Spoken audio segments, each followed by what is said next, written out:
സംസ്ഥാനത്തിന്റെ വിവിധ ആവശ്യങ്ങൾ ഉന്നയിച്ച് മുഖ്യമന്ത്രി വി.ഡി. സതീശൻ നാളെ പ്രധാനമന്ത്രിയുമായും ധനമന്ത്രിയുമായും കൂടിക്കാഴ്ച നടത്തും. രാവിലെ 11:15 പ്രധാനമന്ത്രിയുമായുള്ള കൂടിക്കാഴ്ച. ഉച്ചയ്ക്ക് ശേഷം 2:30 ധനമന്ത്രിയെ കാണുന്നത്. ആർ ഋഷിപാലുണ്ട് കൂടുതൽ വിവരങ്ങളുമായി. ആർ ഋഷിപാൽ, പ്രധാനമന്ത്രിയെ ആദ്യ ഡൽഹി സന്ദർശനത്തിൽ കാണാൻ ശ്രമിച്ചെങ്കിലും അപ്പോൾ അപ്പോയിന്റ്മെന്റ് കിട്ടിയിരുന്നില്ല. ഇപ്പോൾ നാളത്തേക്ക് അപ്പോയിന്റ്മെന്റ് നൽകിയിട്ടുണ്ട്. വികസന വിഷയങ്ങളും ഒപ്പം സംസ്ഥാനത്തിന്റെ ധനപ്രതിസന്ധി അടക്കമുള്ള വിഷയങ്ങളുമായിരിക്കുമോ പ്രധാനമായും ചർച്ചാ വിഷയമാവുക? തെരഞ്ഞെടുക്കപ്പെട്ടതിന് ശേഷം ആദ്യമായി പ്രധാനമന്ത്രിയെ കാണാൻ പോവുകയാണ് മുഖ്യമന്ത്രി. കൂടിക്കാഴ്ചകൾ എന്തൊക്കെയാണ്, ഏതൊക്കെയാണ് പ്രധാനപ്പെട്ട അജണ്ട? അരുൺകുമാർ, മുഖ്യമന്ത്രി വി.ഡി. സതീശൻ ചുമതലയേറ്റെടുത്തതിന് ശേഷമുള്ള രണ്ടാമത്തെ ദില്ലി യാത്രയാണ്. ആദ്യ ദില്ലി യാത്രയിൽ തന്നെ പ്രധാനമന്ത്രി നരേന്ദ്രമോദിയുമായി കൂടിക്കാഴ്ചയ്ക്ക് ശ്രമിച്ചതാണ്. പക്ഷേ അദ്ദേഹത്തിന് കൂടിക്കാഴ്ചയ്ക്ക് അനുമതി ലഭിച്ചത് നാളത്തേക്കാണ്. ഇന്ന് അദ്ദേഹം ദില്ലിയിലേക്ക് തിരിച്ചു.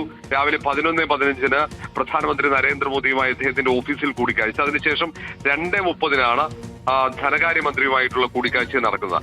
നിലവിലെ സാഹചര്യത്തിൽ കേന്ദ്ര സർക്കാരിന്റെ സഹായം പല പദ്ധതികളിലും ആവശ്യമാണ്.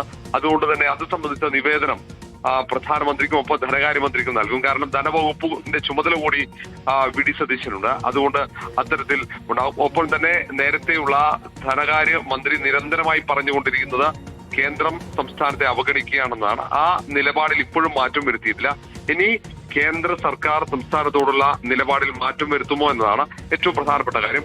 അതിനുവേണ്ടി എന്തൊക്കെ നീക്കങ്ങൾ നടത്തണമെന്ന് പ്രധാനമാണ്. കിഫ്ബിയുമായി ബന്ധപ്പെടുത്തിക്കൊണ്ടാണ് കേന്ദ്രം സംസ്ഥാനം നൽകുന്ന പണം സംബന്ധിച്ച് അതിൽ കുറവ് വരുത്തിയത്, അതിന്റെ വായ്പ സംബന്ധിച്ച് കുറവ് വരുത്തിയത്. അതുകൊണ്ട് ഇനി കിഫ്ബിയോടുള്ള സംസ്ഥാന സർക്കാരിന്റെ യു.ഡി.എഫ് സർക്കാരിന്റെ സമീപനം അതിൽ പ്രധാനമാണ്.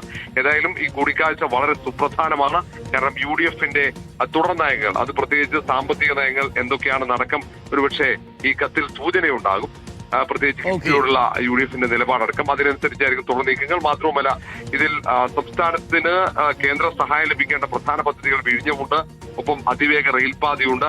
അതിലൊക്കെ ആ കാര്യങ്ങളൊക്കെ ഈ നിവേദനത്തിൽ ചൂണ്ടിക്കാട്ടുമ്പോൾ എയിംസുമായി ബന്ധപ്പെട്ട വിഷയങ്ങൾ ഏറെക്കാലമായി കേരളത്തിന്റെ പദ്ധതിയാണ്, പ്രതീക്ഷിക്കുന്ന പദ്ധതിയാണ്. അതിൽ ആ കാര്യങ്ങൾ ഉൾപ്പെടെ ഈ നിവേദനത്തിൽ വിവരങ്ങൾ നൽകിയത്. നാളെ മുഖ്യമന്ത്രി ധനമന്ത്രിയെയും പ്രധാനമന്ത്രിയെയും കാണും. കേരളത്തിന്റെ വിവിധ ആവശ്യങ്ങൾ ഉന്നയിക്കും എന്നാണ് ഋഷിപാൽ റിപ്പോർട്ട് ചെയ്യുന്നത്.